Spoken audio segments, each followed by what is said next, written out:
법경제학 이제 마지막 주고요. 44번째 강의를 시작하겠습니다. 이 강의는 45회까지 구성돼서 이제 요 강의 포함해서 2개로 요번 학기가 끝날 것 같습니다.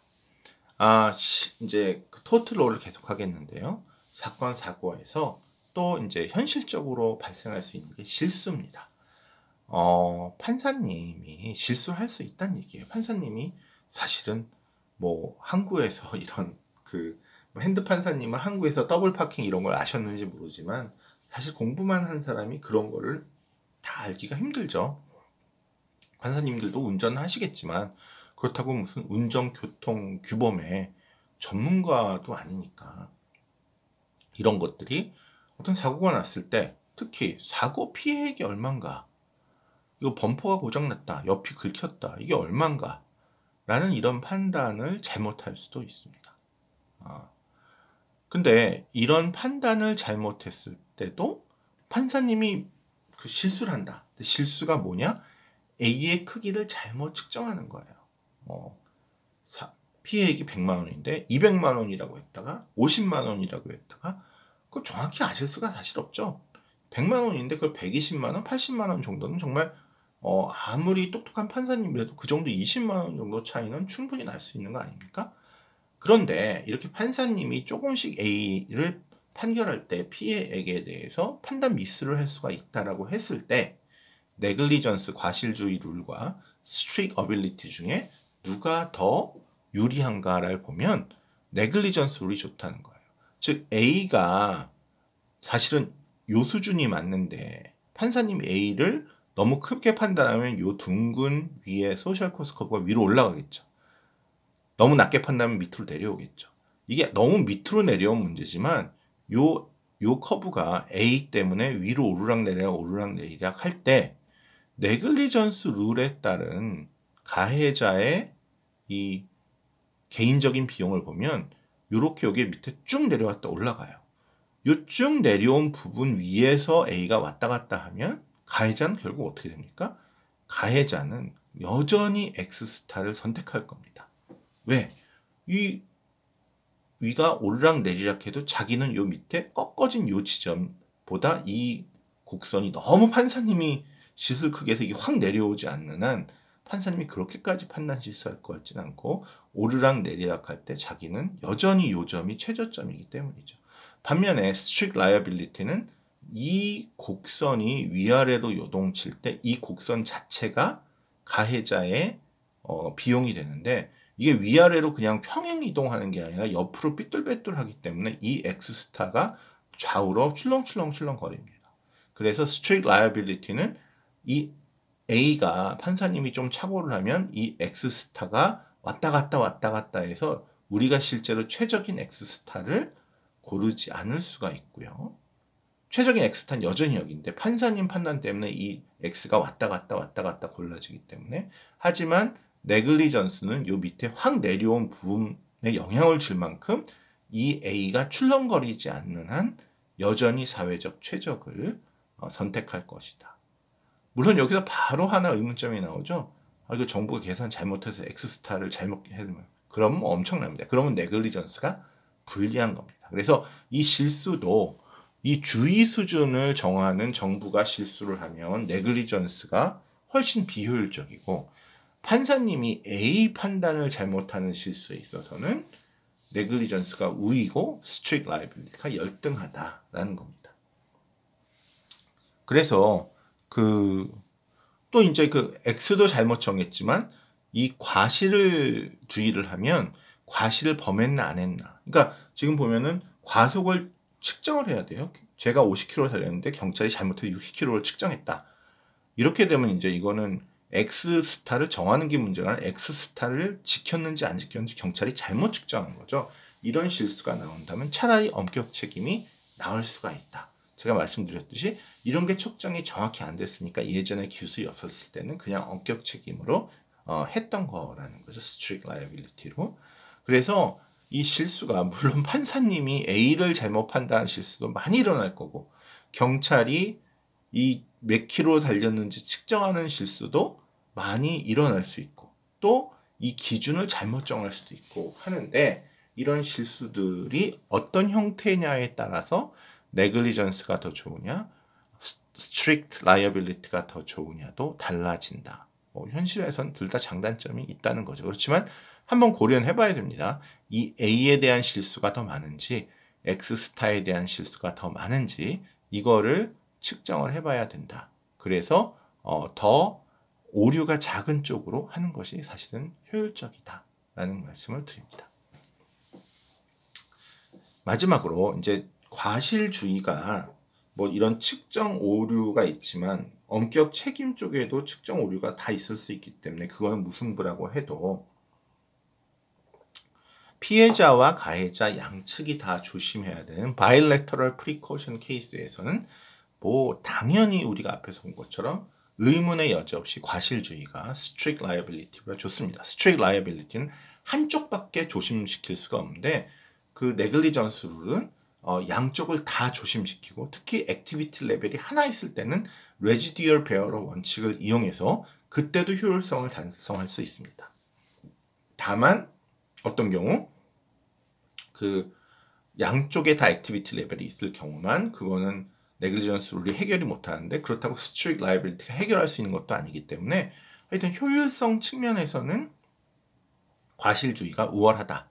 다만 과실주의는 이 사람이 과실을 저질렀는지 안 저질렀는지 엄격 책임은 피해가 났느냐 그 피해의 원인을 제공했느냐만 하지만 이쪽은 피해가 났느냐 원인 제공했느냐 그리고 잘못했느냐까지 측정해야 되기 때문에 훨씬 경찰력이 우수해야지 이런 과실 여부를 객관적으로 증거를 댈 수 있어야 되죠. 만약에 과실주의를 선택했는데 과속 이 측정기가 안 좋은 거예요. 그러면 과속을 했는 사람 다 풀려납니다. 그러면 과실주의를 할 필요가 없는 거예요. 그래서 이 과실 여부를 정확히 경찰이 증명할 수 있느냐 또는 피해자가 증명할 수 있느냐가 과실주의가 현실에서 쓰일 수 있는지 없는지에 대한 여부지만 지금 기술이 점점 발달해서 진짜 스마트폰으로도 블랙박스로 다 내가 그때 몇 킬로 달렸는지 나오기 때문에 그리고 그 오차가 거의 없기 때문에 요새는 과실주의를 많이들 쓰고 있다. 하지만 과실주의가 아직도 미치지 못하는 곳이 있는데 그걸 한번 같이 생각해 보겠습니다. 그 유명한 여러분은 모르고 여러분 선배들은 아닌데 한승구 교수의 전자레인지 폭발 사건 실화입니다. 제가 전자레인지를 폭발시킨 일이었는데요. 여러분께 제 사랑하는 제자에게 이런 일이 벌어지지 않도록 제가 창피함을 무릅쓰고 여러분께 얘기를 해드리겠습니다. 한승구 교수가 유학 생활을 했죠. 5년간 혼자 살았어요. 밥도 해먹고 혼자 살았어요. 그때 한승구 교수의 제일 친한 친구가 2명 있었으니까 한 명은 저와 말을 해주는 TV였고 또 하나는 저에게 요리를 해주는 전자레인지입니다. 진짜 뭐든지 전자레인지에 넣어놓고 커피를 어떻게 타냐 커피포트가 없었습니다. 물을 컵에 넣어서 전자레인지에 넣고 2분을 돌리면 물이 뜨거워지더라고요. 그래서 커피를 타 먹었습니다. 그래서 심지어 물을 끓이는 것도 전자레인지에 끓이는 생활을 계속 제가 하고 있었습니다. 근데 어느 날 그리고 계란 후라이도 해 먹었어요. 이런 접시에 식용유를 바르고 그 위에 날계란을 터트린 다음에 그걸 전자레인지에 넣고 돌리면 여러분 계란 후라이가 됩니다. 여러분 한번 해보세요. 그래서 기름을 살짝 접시에 바르고 진짜 20대 남자가 공부하면서 이거 진짜 살림하면서 정말 힘들었어요. 그래서 전자레인지로 모든 거를 이제 해먹는 게 이제 나중에 기술이 됐는데 그 접시에 기름 바르고 계란 톡 터트려갖고 그 위에 날계란 놓으면 그 계란이 잘 익어서 계란 후라이가 됩니다. 그래서 너무도 행복하게 살았던 당시 박사과정 학생 한승구라는 사람이 있었는데 미국에서 혼자 생활하고 있었고 전자레인지와 커피を끓여 먹고 계란 후라이도 해 먹다가 어느 날 계란 후라이에 질렸어요. 삶은 계란이 너무 먹고 싶었어요. 그래서 이걸 어떻게 삶을까? 라고 생각하다가 정말 또 기가 막힌 아이디어를 냅니다. 물컵에 물을 채우고 그 안에 그냥 깨트리지 않은 계란을 넣어서 전자레인지를 돌리면 어떻게 됐어요? 물이 바글바글 끓다가 그 바람에 그 계란이 삶아질 거 아닌가. 정말 노벨상적인 발상이라고 저는 생각을 하고 물컵에 계란을 넣어서 전자레인지를 돌렸는데 여러분 절대로 그렇게 하지 마십시오. 예. 이게 껍질이 있는 계란은 안 되더라고요. 껍질이 없으면 그냥 있는데 껍질 안에 액체가 들어있으면 그 액체가 부글부글 끓다가 껍질을 깨고 나오는데 이게 그냥 깨고 나오는 게 아니라 제가 그 앞에 있지 않고 다른 방에 있었는데 정말 펑 소리가 나서 저는 무슨 테러리스트인가 하고 나가봤더니 저 계란 한 개 넣었는데 전자레인지의 문이 뜯겨서 날아갔습니다. 이 계란이 정말 폭탄이에요. 계란 하나를 넣고 전자레인지 넣고 돌렸는데 그 계란이 터지면서 계란 껍질이 사방으로 튀면서 그 힘으로 전자레인지 문이 튼튼하죠. 전자레인지 문이 뜯겨 나갔습니다. 여러분 한번 해보고 싶죠? 하지 마시고요. 예, 전자레인지 당연히 버렸고요. 그래서 계란 프라이까지는 해도 삶은 계란은 전자레인지에 하면 안 된다. 이게 하여튼 밀폐된 공간 안에 액체가 들어있는 걸 넣으면 그런 건 안 된다라는 겁니다. 뭐 이런 팩에 든 무슨 액체 이런 거는 팩에서 따라갖고 해야 되더라고요. 뭐 여러분 다 이미 아시면 다행이고. 하여간 하버드 박사를 거의 받아가는 정말 세계적인 지성이라고 당시 생각했던 한승구 교수가 전자레인지를 이렇게 무지하게 사용하다가 폭파시킨 사건이었습니다. 계속 이야기해보죠. 이거 뭐 지금 교육적인 목적에서 해드리는 얘기예요. 웃자고 하는 얘기가 아니라. 첫 번째, 여러분 조심해야 됩니다. 여러분 전자레인지 폭파돼서 죽을 수도 있어요. 예, 가족들이 창피해서 얘기도 못합니다. 예, 전자레인지에 달걀 넣고 삶아 먹으려다가 폭파돼서 우리 아들이 죽었다. 이거 진짜 얘기도 못합니다. 두 번째, 이건 제가 한 건 아니고요. 제가 어디서 본 거예요. 여러분, 콜라가 폭파되는 거 아시겠죠? 그러니까 전자레인지에 삶은 계란도 폭파되는데 콜라 당연히 폭파됩니다. 그럼 제가 콜라를 전자레인지에 넣고 돌렸냐? 그럼 폭발하겠지만 저도 그런 사람은 아니고요. 여러분 그냥 더운 날 콜라를 밖에 들고 나가서 잔디밭에 놓으면요. 그 콜라 10중 8구 폭발한대요. 왜냐면 여러분 콜라 안에 탄산이 들었죠? 보글보글. 이게 이 액체, 콜라라는 액체 속에 기체 탄산이 들은 거잖아요. 근데 이게 날씨가 더울수록 이 기체가 팽창하는 거예요. 그래서 이 기체가 추우면 팽창을 안 해요. 근데 더우면 팽창을 하는데 기체가 얼마나 힘이 세냐면 병콜라든 캔콜라든 이게 너무 더워지면 그 기체가 너무너무 팽창해서 그 유리병과 알루미늄 캔이 견디지 못하고 폭파합니다. 그래서 실제로 전 세계적으로 매년 반드시 발생하는 게 병콜라가 그 전자레인지 폭발해서 그 병콜라에 그 유리 조각이 다 천지사방으로 날아가서 뭐 실명을 하든지 얼굴에 박히든지 이런 일이 아주 무수히 발생하고 있답니다. 여러분 나중에 가족을 구성하고 아이와 피크닉을 가는데 뒷좌석에 병콜라를 넣어놨다가 그 병콜라가 폭발하면 여러분 아이는 피부에 엄청난 흉터가 생기게 됩니다. 여러분 절대로 아이와 병콜라를 놓지 마시고요. 꼭 폭파하지 않더라도 병콜라 애가 건드리면 떨어져서 깨집니다. 깨지면 또 애 밟고 야단 납니다. 아니 캔콜라는 그러면 왜 얘기 안 하세요? 캔콜라도 폭파는 합니다. 근데 여러분 캔이 터지면 어떻게 될까요? 캔 알루미늄 조각이 천지사방으로 날릴까요? 그렇지 않고요. 병은 깨지면 유리 조각이 천지사방으로 날아가는데 캔콜라는 금이 쭉 가면서 푸슥 하고 콜라가 흘러나온다는 거예요. 캔콜라는 폭파되지 않는다. 왜? 이게 알루미늄 조각이 날아가지, 병은 이게 끈적끈적한 성격이었기 때문에 산산조각이 나지만 알루미늄이 산산조각이 나지 않잖아요. 알루미늄은 찢어지잖아요. 그래서 찢어질 뿐이지 작은 조각으로 날아다니지는 않기 때문에 캔콜라나 병콜라나 더운 데 놓으면 다 폭발하는데 캔콜라는 찢어져서 파편이 나르지 않고 병콜라는 파편이 날아다닙니다. 그래서 일단 더운 날 사람 옆에 콜라 넣지 마시고요. 뭐 사이다도 마찬가지겠죠. 특히 병으로 된 콜라나 병으로 된 사이다는 특히 하지 마셔라. 가족이 큰일을 당할 수 있다. 여러분 이거 아셨어요? 전자레인지 폭발, 병콜라 폭발 이거 아셨나요?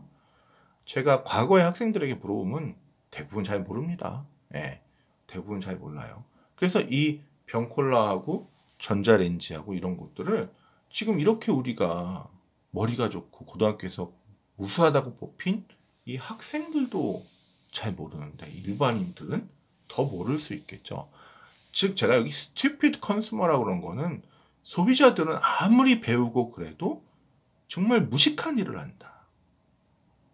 하버드 박사인 한승구 교수 이거 하는 거 보세요. 전자레인지에 계란 삶아 먹으려다가 터뜨렸어요. 미국에 또 실례인데 잔디 깎기는 이렇게 잔디를 밑에서 깎는 거죠. 또 미국 아저씨들이 또 잘하는 게 잔디 깎다가 와이프가 저 나무도 좀 깎고 나무 가지 좀 쳐 라고 하면 그건 이제 가위를 갖다가 기어 올라가서 나무를 가지를 깎아야 되는데 아저씨도 이제 기가 막힌 생각을 하시는 거예요. 이건 제 얘기 아닙니다.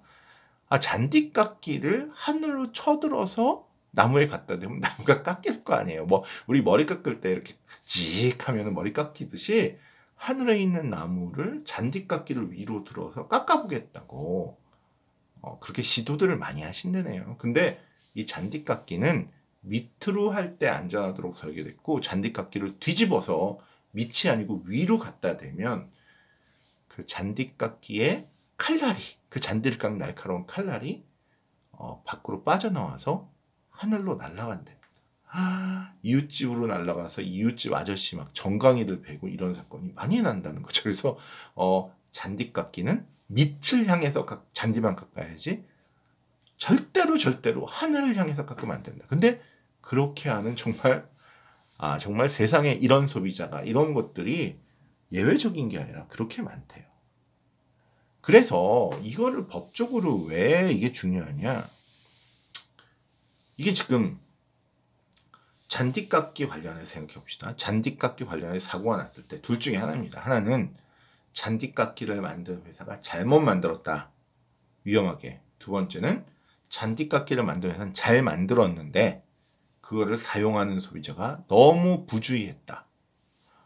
콜라를 만드는 회사가 병콜라, 캔콜라를 잘못 만들 수 있지만 병에 약간 금이 가거나 강도가 낮은 유리를 썼다. 이런 건 이제 콜라 회사 책임이에요. 근데 콜라 회사는 정말 최선을 다해서 제일 강도도 있고 안전하게 만들었어요. 하지만 콜라 회사가 아무리 노력해도 결국 콜라라는 거의 속성은 뜨거운 데 놔두면 폭발할 수밖에 없는 게 콜라의 속성이죠. 탄산을 밀폐해 놨는데 그 탄산이 팽창하면 폭발될 수밖에 없다. 이건 자연의 섭리입니다. 물리학의 섭리입니다. 그런데 이거를 무지하게 더운 곳에 놓은 소비자. 또 전자레인지를 액체를 가둬놓은 그 달걀같이 딱딱한 껍질 아래 액체가 갇혀진 상황에서 이거를 전자레인지에 돌리면 그 액체가 병콜라가 깨지듯이 그 결함을 깨고 나와서 폭발한다라는 것을 박사를 하면서도 몰랐던 한승구 교수, 그리고 그걸 실제로 했던 한승구 교수.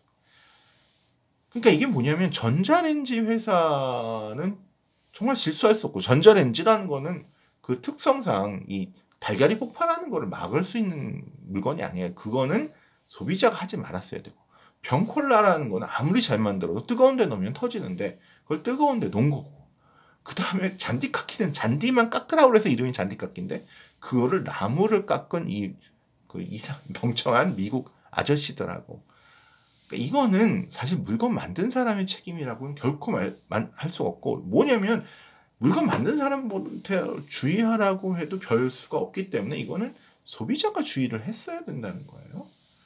그런데 소비자가 그래서 소비자를 막 쳐버려요. 한승구 교수한테. 왜 네가 전자레인지 폭발시켰냐. 이거는 한승구 교수가 이 전자레인지 잘못 만든 거 아니다. 그 피해 다 네가 책임져야 된다.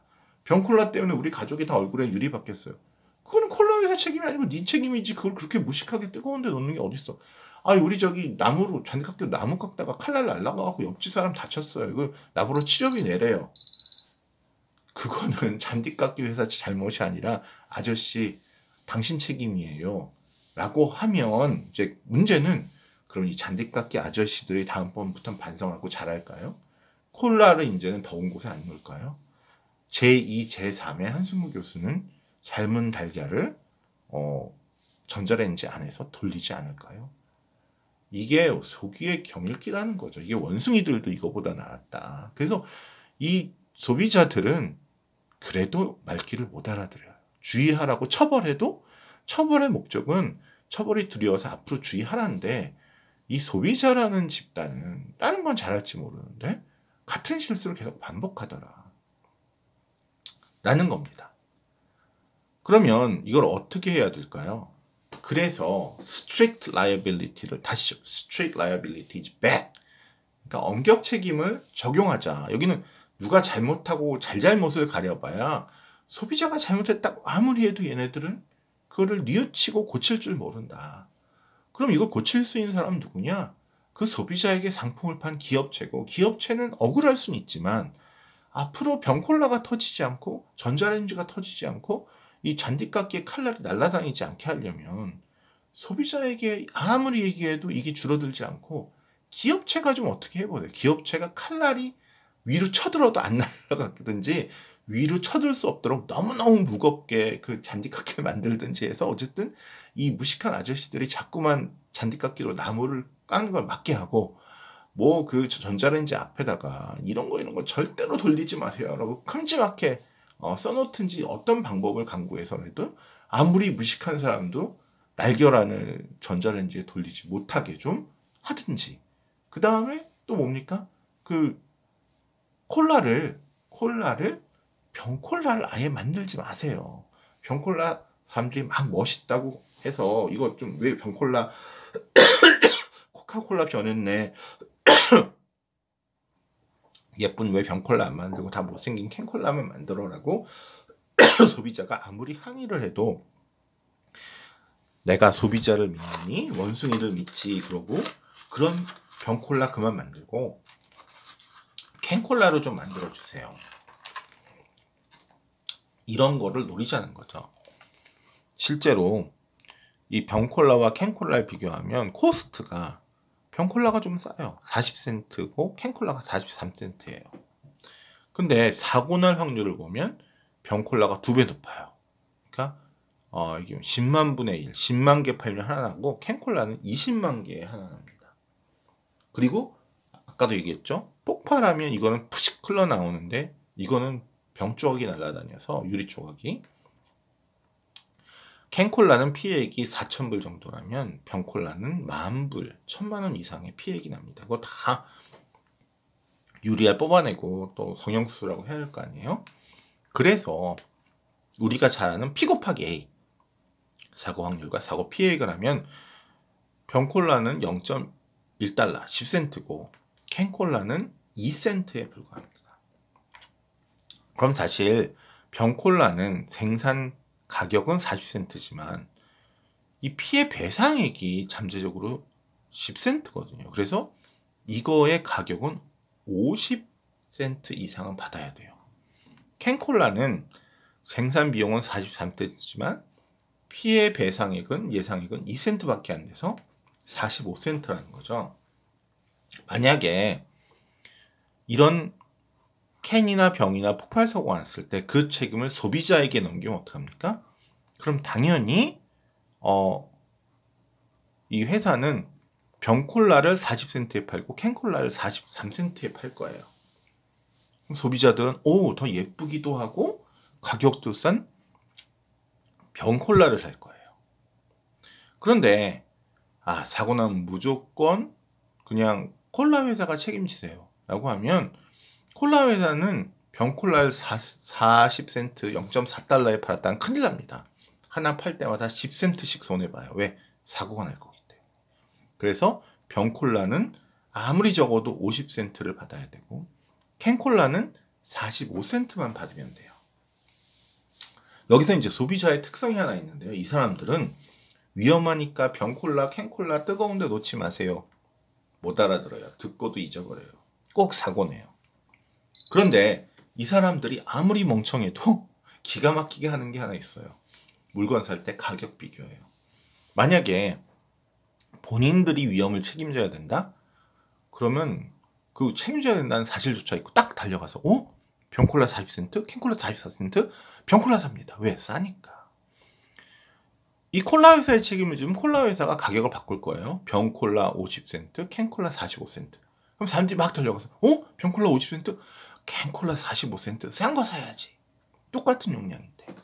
그래서 이 바보 같은 소비자들은 위험은 조심할 줄 모르지만 가격이 싼 거는 귀신같이 찾아서 사기 때문에 그 책임을 소비자에게 지우면 얘네들은 위험해도 병콜라 살 거고, 그 책임을 생산자인 코카콜라의 회사한테 지우면 코카콜라 회사가 자기가 손해배상액까지 포함해서 팔아야 되기 때문에 이 병콜라 가격을 더 비싸게 책정을 해서, 그러면 소비자들은 캔콜라가 싸네 그러고 캔콜라를 사서 사고가 줄어든다는 거죠. 그래서 이런 것을 노리고 이 병콜라 폭발이, 캔콜라 폭발이 누구 잘못이냐를 따지지 말고 그냥 말귀 못 알아듣는 소비자는 책임지우지 말고 무조건 스트릭트 라이빌리티로 이 콜라 회사의 책임을 지우는 것이 좋다라는 것이 현대 법학의 그 흐름이라는 거죠. 그래서 이거의 단점은 뭡니까? 한승호 교수나 제 수업을 듣는 학생들은 병콜라가 위험하다는 걸 알아요. 그럼 어떡합니까? 병콜라보다 40센트고 43센트라도 우리는 캔콜라를 사겠죠. 그리고 절대 뜨거운 데 놓지 않아요. 또는 병콜라를 사서 절대 냉장고에서 꺼내면 바로 먹지. 그렇지 않아. 이런 사람들은 내가 왜 괜히 50센트, 45센트 비싼 돈을 주고 사냐. 나 진짜 조심할 수 있다. 그래서 조심할 능력이 있는 소비자는 이런 스트릭트 라이빌리티에서 손해를 봅니다. 왜? 자기는 조심할 수 있는데도 조심하지 못하는 사람 때문에 오른 가격으로 돈을 내야 되잖아요. 그렇지만 법학에서 보니까 대다수의 소비자는 현명하지 못한다. 99%의 소비자는. 그래서 그 1% 때문에 가격을 내렸다가는 사회가 사고 천지가 된다라고 판단해서 최근에는 스트릭트 라이빌리티를 이런 상품 판매에 있어서는 소비자보다 똑똑하다고 생각하는 기업 쪽에 책임을 묻게 된다라는 것이 결론입니다. 이상으로 44회째 강의를 마치도록 하겠습니다.